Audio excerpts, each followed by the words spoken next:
রেজাউল করিম আবরার এত বড় পণ্ডিত অবশ্যই স্বীকার করতে বাধ্য হয়েছে যে সম্মিলিত মোনাজাত করার প্রমাণে কোনো সহিহ হাদিস নাই।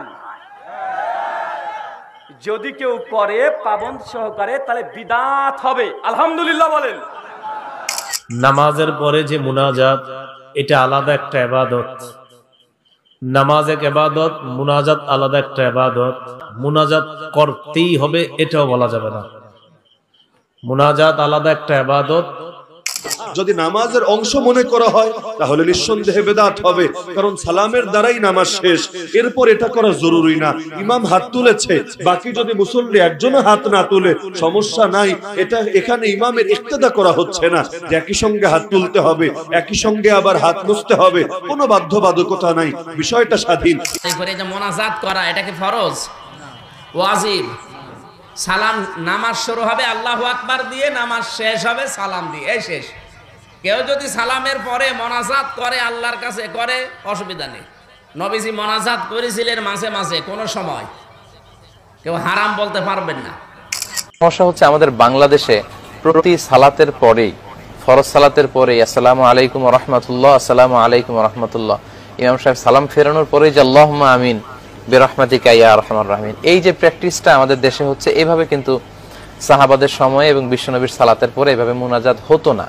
তবে ইন জেনারেল হাত তুলে দোয়া করা এটা বৈধ। নামাজের শেষে সম্মিলিত মুনাজাত কি দিতেই হবে? কেউ যদি মনে করে দিতেই হবে তাইলে বিদআত হয়ে যাবে। সম্মিলিত মুনাজাত কেউ যদি মনে করে দিতেই হবে তাইলে বিদআত হয়ে যাবে। দিতেই হবে তা না, নামাজ একটা ইবাদত। যে কোনো ইবাদতের পর দোয়া করলে আল্লাহ কবুল করেন, ওইটাও একটা ইবাদত। বাকি এটাকে জরুরি মনে করলে, নামাজের অংশ মনে করলে এটা অবশ্যই বিদআত হয়ে যাবে। সত্য নামাজের পরে সম্মিলিত মুনাজাত, এটা আমাদের দেশের সব মসজিদে মসজিদে আছে, কিন্তু আমার নবীজি কখনো এরকম করছেন বলে কোনো প্রমাণ নাই। কথা কি বুঝাতে পারছি? তারপরে আমাদের দেশে মানুষ করে, না যায় না করে, না বুঝা করে। আল্লাহ তাআলা আমাদেরকে সঠিকটা করার তৌফিক দান করুন। নামাজের পরে যে মোনাজাতটা আমাদের দেশে করা হয় সম্মিলিতভাবে একসঙ্গে হাত তুলে, এই ধরনের মোনাজাত নবী করিম সাল্লাল্লাহু আলাইহি ওয়াসাল্লাম করেন নাই। হাদিস দ্বারা প্রমাণিত নয় যে নামাজের পরে সকলকে নিয়ে একযোগে তিনি মোনাজাত করেছেন, এটা প্রমাণিত নয়। আসসালামু আলাইকুম ওয়া রাহমাতুল্লাহ। প্রিয় দিনী ভাই বোনেরা, আপনারা এতক্ষণ ধরে কয়েকজন হানাফি আলেমের বক্তব্য শুনলেন।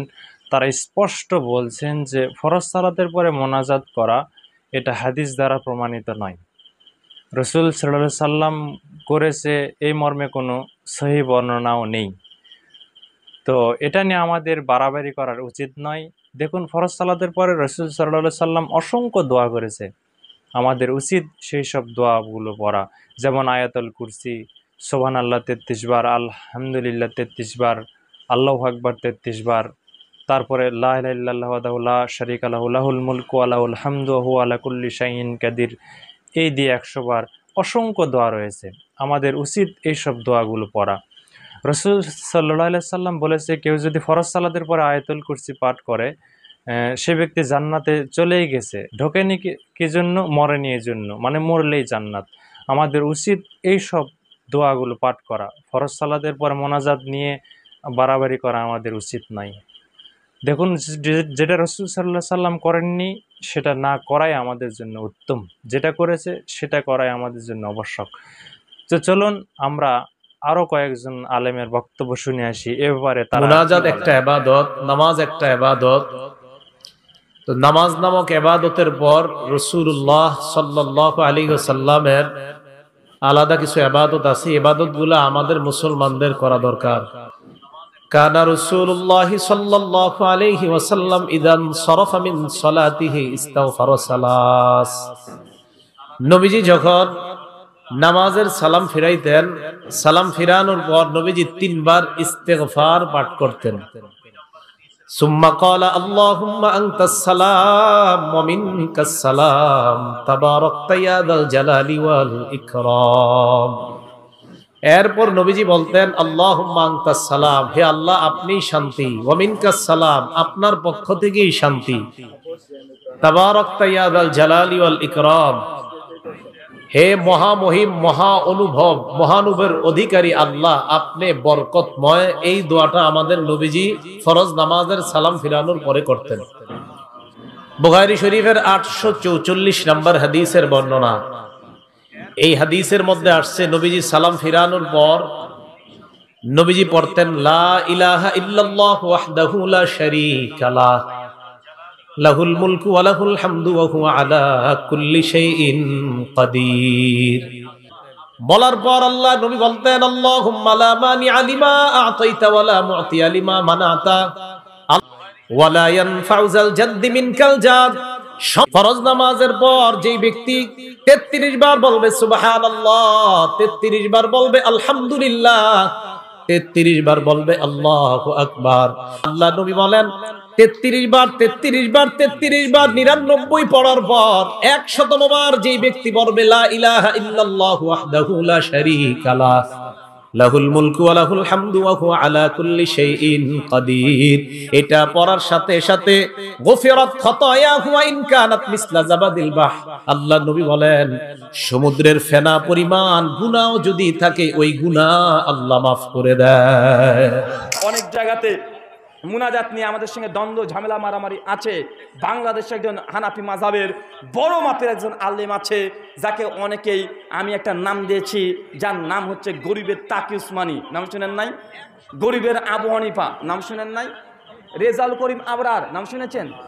দেখবেন সব সময় আহলাদের বিরুদ্ধে তার বক্তৃতা, তার ভিডিও, তার লেখালেখি সব সময় আব্দুর রাজ্জাক বিন ইউসুফ, মুজাফফর বিন মহসেন, এই দুজন ছাড়া তার বক্তৃতা ইউটিউবে পাবেন না।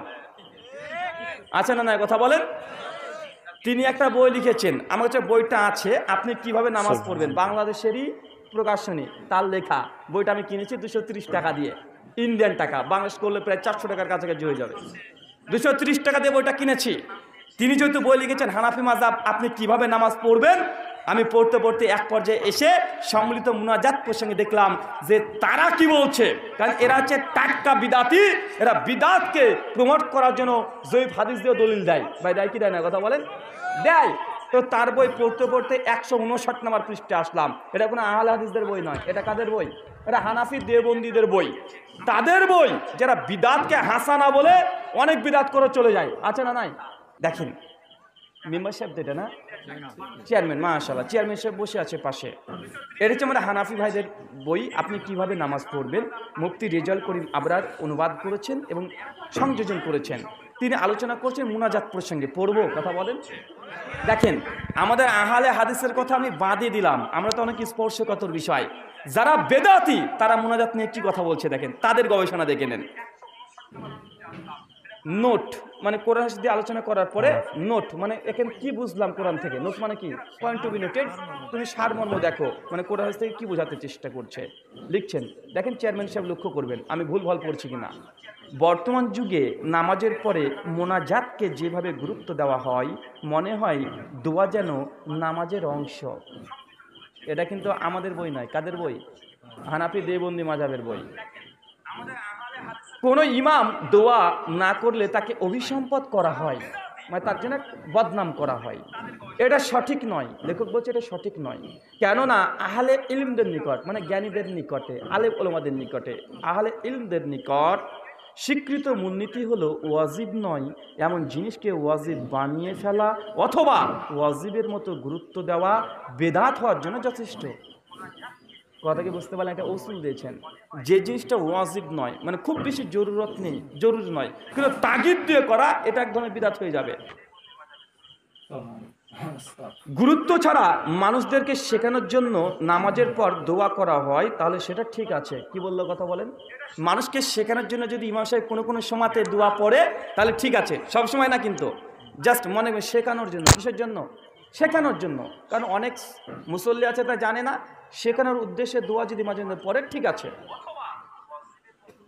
যেমনটি হাদিস থেকে জানা গেল। এই জন্য এটা রাসূল করিম সাল্লাল্লাহু আলাইহি ওয়াসাল্লামের সর্বদা সুন্নাত নয়। সর্বদা মানে সবসময় করেছে এমনটা নয়।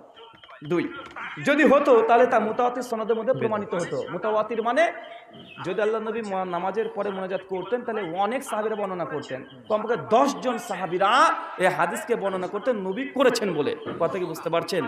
এরপর দেখেন, এরপর একটা ফতোয়া নকল করেছেন পাকিস্তানের বিখ্যাত মুফতি হানাফি দেওবন্দি আলেম আল্লামা ইউসুফ বানুরি রহমাহুল্লাহর ফতোয়া নকল করেছে মারিফুস সুনান 3য় খণ্ড পৃষ্ঠা নম্বর 409 থেকে। কি লিখছে দেখেন, অনেক শহরে ফরজ নামাজের পরে হাত তুলে দোয়া করার প্রচলন হয়ে গেছে, রসুলের যুগে প্রমাণিত নয়। চেয়ারম্যান সাহেব দেখতে পাচ্ছেন, দেখেন রসুলের যুগে এটা প্রমাণিত নয়।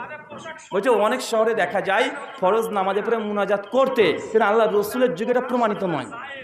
মানে আল্লাহ রসুল করেছে, তার যুগে কেউ করেছে, এটা প্রমাণিত নয়। এরপর কি বলছে, বিশেষ করে পাবন্দি সহকারে, পাবন্দি উর্দু শব্দ, বাংলা করলে হবে নিয়মিতভাবে। কি বললাম কথা বলেন, নিয়মিতভাবে কন্টিনিউয়াসলি প্রতিদিন প্রত্যহ, এটা প্রমাণিত নয়। তবে হ্যাঁ, ফরজ নামাজের পরে অনেক দোয়ার কথা প্রমাণিত আছে, কিন্তু সেগুলোতে হাত তোলার কথা নাই। কথা বুঝতে পারলেন না ভাই? বলছে ফরজ নামাজের পরে দোয়ার কথা উল্লেখ আছে, তবে তাতে হাত তোলার কথা নেই। আরে বেটা, আমরা তো এই কথাই বলে আসছি দীর্ঘদিন ধরে, ভাই জান নামাজ শেষে দোয়া আছে, তবে হাত তোলা নাই। তো আপনারা খুব ধৈর্য সহকারে বক্তব্যগুলো শুনলেন। আল্লাহ আপনাদেরকে যাজাই খায়ের দান করুক। দেখুন, ফরজ সালাতের পরে মোনাজাত, এটা আহলে হাদিস হানাফি প্রায় সব আলেমই বলছে যে এটা বেদাত, এটা রাসূল সাল্লাল্লাহু আলাইহি সাল্লামের সুন্নাত নয়। ফরজ সালাতের পরে বিভিন্ন দোয়া বা জিকির রয়েছে, এগুলো আমাদেরকে বসে থেকে করা উচিত। আপনি যদি গুগলের সার্চ দেন ফরজ সালাতের পরে দোয়া, তাহলে আপনি অনেকগুলো পোস্টার পাবেন, ব্যানার পাবেন যে ফরজ সালাতের পরে অনেকগুলো দোয়া রয়েছে। যদি আপনার কাছে বড় কোনো বই থাকে, যেমন বুখারী, মুসলিম, তিরমিজি, আবু দাউদ, নাসাই, এসব গ্রন্থ যদি থাকে, প্রত্যেকটা গ্রন্থে দেখবেন যে একটা অধ্যায় রয়েছে ফরজ সালাতের পরে দোয়া অনুচ্ছেদ। এখানে গেলেই আপনি বিভিন্ন দোয়া পাবেন যে রাসূল সাল্লাল্লাহু আলাইহি সাল্লাম ফরজ সালাতের পরে কি কি দোয়া করেছেন। তো আশা করি বিষয়গুলো বুঝতে পেরেছেন। আল্লাহ আমাদেরকে আমল করার তৌফিক দান করুক। দেখা হয় পরবর্তী কোনো ভিডিওতে। আল্লাহ আপনাদেরকে ভালো রাখুক। আসসালামু আলাইকুম ওয়া রাহমাতুল্লাহ।